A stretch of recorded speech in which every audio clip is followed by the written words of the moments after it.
So the first introduction to make sure that I have no management background. So that's what you must get. I think the moment we use the frame of management, an next level of strategies will come in. Any idea who, I always ask this question, so who is the father of modern management? Not Peter Drucker. Huh? Mothers, okay, not a tricky question. This is a direct, honest question. So I'm not tricking you. Not Henry Ford. Yeah, say that again. I forgot the first name, but Frederick Taylor. Frederick Taylor is known as the father of modern management. If you know how Frederick Taylor was called and what he did, then you know the problem with management. In the assembly line, in a pig iron ore company, Frederick Taylor studied how much time workers will take to carry pig iron ore from one place to another place and created this theory called time and motion study. And what we don't know was Frederick Taylor actually cheated a bunch of Hungarians. He told them, I will reward you.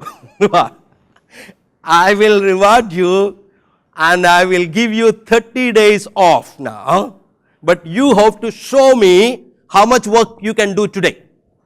It's a great reward after that. So they got very excited, carried and did all those. But Taylor was measuring that and Taylor said, oh, you can do this much. Then this became the norm. You do this every day. That's how time and motion study came. So that's the challenge with the management, right? So management is largely about efficiency and improvement. How can I improve? How can I make things efficient? So from that frame, you will get a bunch of strategies from a reward perspective useful. Go ahead. I have no background in that. And I am using another frame which is about leadership. So I'm going to take you through a frame of, if you're taking not the management frame but a leadership frame, what could we do?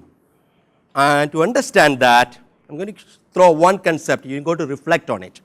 I wrote a paper once called C.K. Prahalad. You all know C.K. Prahalad, right?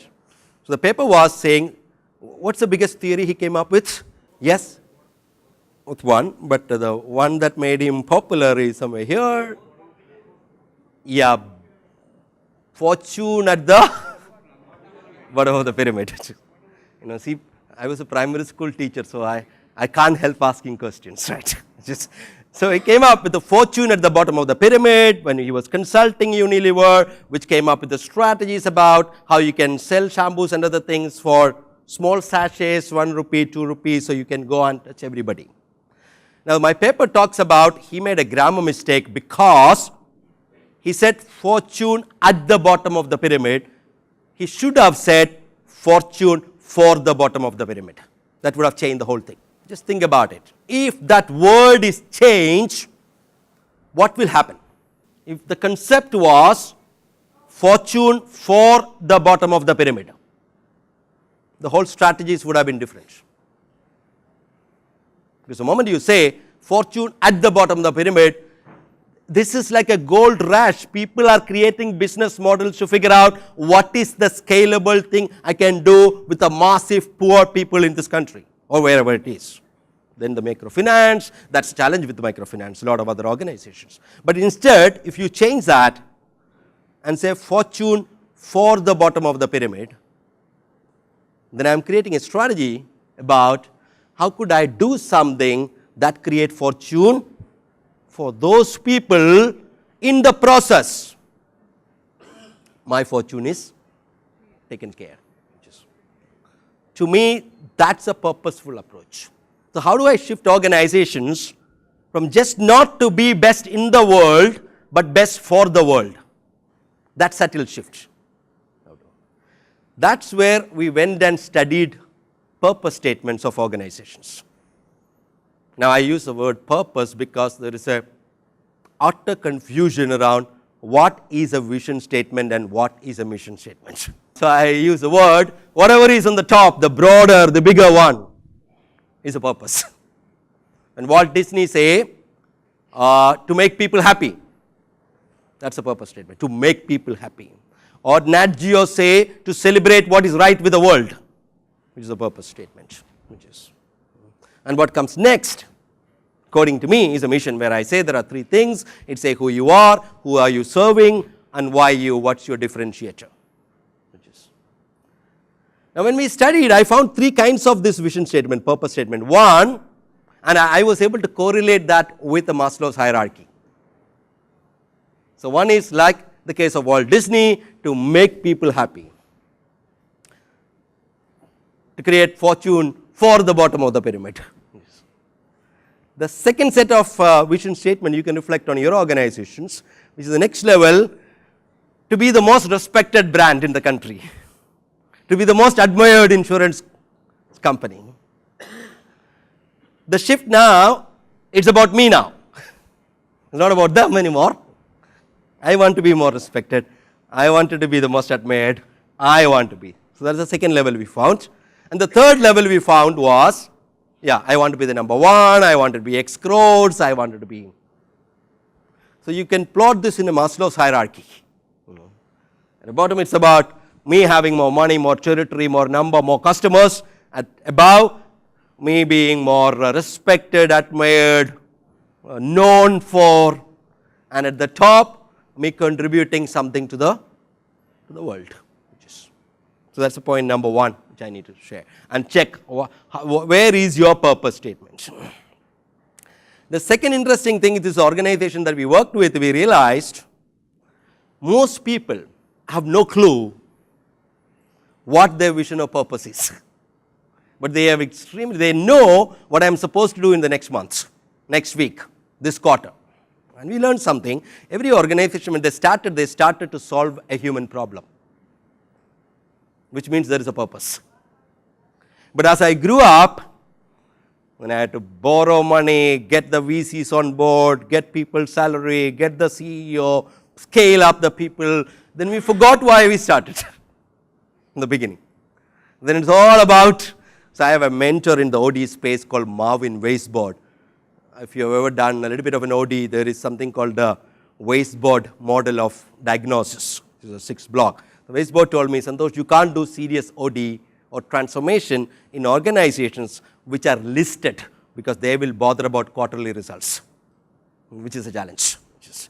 So then we found that after some time, we actually lost touch with the whole purpose of existence, which we had when we started, and how that could become the highest reward. Now I'm going back. When I worked with the World Wildlife Fund, I don't know how many of you are from Delhi, our office is in Lodhi Estate with the panda logo, if you have ever seen. It's a bunch of offices there. You have a World Bank office, you have a UN office, you have a WWF office. All offices look alike. The only difference was in salaries. If their salaries was like a mobile number, ours was like an STD code. I got 4,500 rupees per month. And I was happy, because I could travel to the best national parks in the world. I'm hanging around and playing around in Jim Corbett one day, the next day I am in Kanha National Park. And I have this bunch of youngsters with me, and we're going inside. And I felt the purpose was rewarding me. Hey, I'm here to do this. And I'm here to increase. By the way, the tiger population has increased now.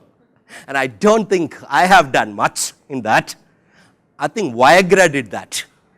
Nobody knows the connection, by the way. Large number of tigers were killed in China because they had this belief that tiger bone and tiger blood and tiger meat can all be used as an aphrodisiac. And those days, Pfizer hasn't found that. But when Pfizer found out something which was cheaper than tiger, could be one reason why tiger population went up. We don't know the connections, but it did go up now. But I felt very being purposeful because I was standing on a bigger purpose. So when I started working with a large number of organizations, I was last 2 days with a client who was a bigger purpose called Care and Cure. But the question is, how have we really created that awareness to everybody in the organization that I am standing here for Care and Cure? can we translate that into our annual AOP plans or goal setting? So we worked with the pharma company, actually did that. Instead of creating a number, we said that in the next 2 years, we will touch 1 crore patients with care and cure. Now that has now changed the conversation. You're not talking to a medical rep, what's the danda you did in the last 1 week. You're asking, how many patients have you touched with care or cure? That immediately shifts. Now there's a purpose, which I'm doing. Now he can question, is this strategy what we are doing is connected with an overall purpose we have. There are organizations. You call up National Geographic and tell that there is a flood here, people are dying, please come and shoot. That guy doesn't have to think. He will say no, because our purpose statement is celebrate what's right with the world. So we don't come to shoot and show how horrible, miserable things happen in the third world countries. There are other guys who will do that. You tell us there is a beautiful thing happening there, we'll come and capture that. So it directly gets into the strategy. And that's why they are there.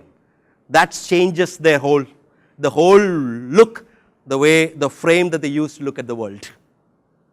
So last year we started working with a bank to see that how purpose could create certain culture that become the highest engagement tool within. But to do all those things, the first question at a senior leadership we need to ask is, do we believe that we got to be best for the world, not just best in the world? Are we operating from an extremely competitive way that, hey, I just need to be that? Or are we reconnecting with the purpose of why did we start this? What human problem are we trying to solve in this process? And how could purpose and values get into external, internal processes and strategies so there is a lived experience of that? So that's an overall concept that I wanted to. Are there examples where organizations can have meaningful conversation and use purpose as a glue, a binding force, which makes living there much more exciting and meaningful? How many of you have ever thought about taking a sabbatical and doing a 2-year teach for India? Have you heard anybody doing it? Yeah. So why would you do that? Yeah, I am willing to stand on something which is bigger than myself. In the process, make a difference. And that's exciting, that's sexy. And people want to do that.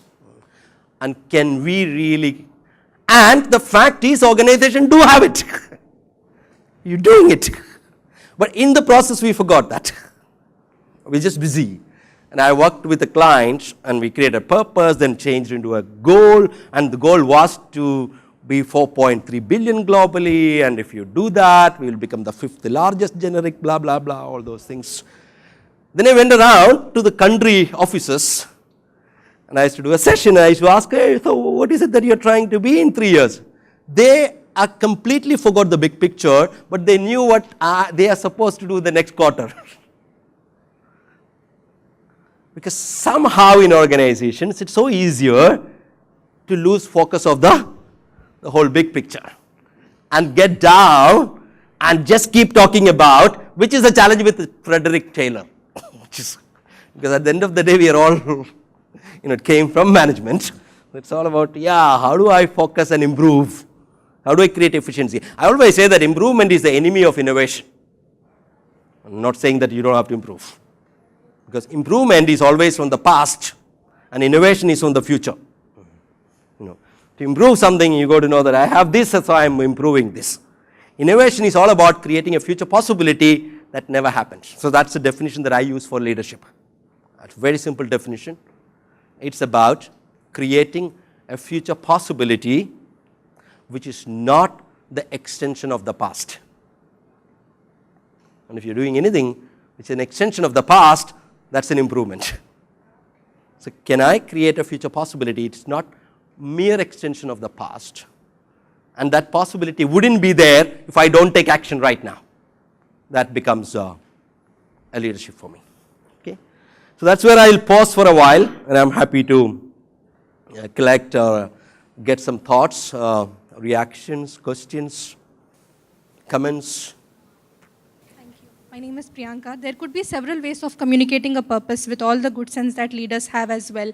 One could be in the form of quarterly meetings, town halls. Second could be by daily transactional items also. I walk, I see a paper, I pick it up and move so that somebody sees what it means to me.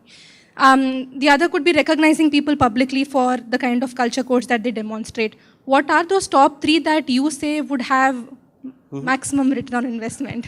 So the question, sometimes it is easy to visually put that up. Couple of things, just visualize in the center, purpose plus values. Create a next circle, put all the internal practices. Now I am very wary about, typically from a management frame, it will come communication. So a lot of organizations are very good in communications and town halls. But just think about all the internal practices here and how is my purpose and values get reflected there. And put a next circle and say external practices. The way I deal with the external world. It will be my hiring, when I go, when I talk, when I deal. And map everything and said, am I creating a lived experience inside for my employees and outside? Because organizations are called open systems, not closed systems. Yeah, that's an easy way to look at it. My question to Mr. Santhosh is myself, Dr. Neerav.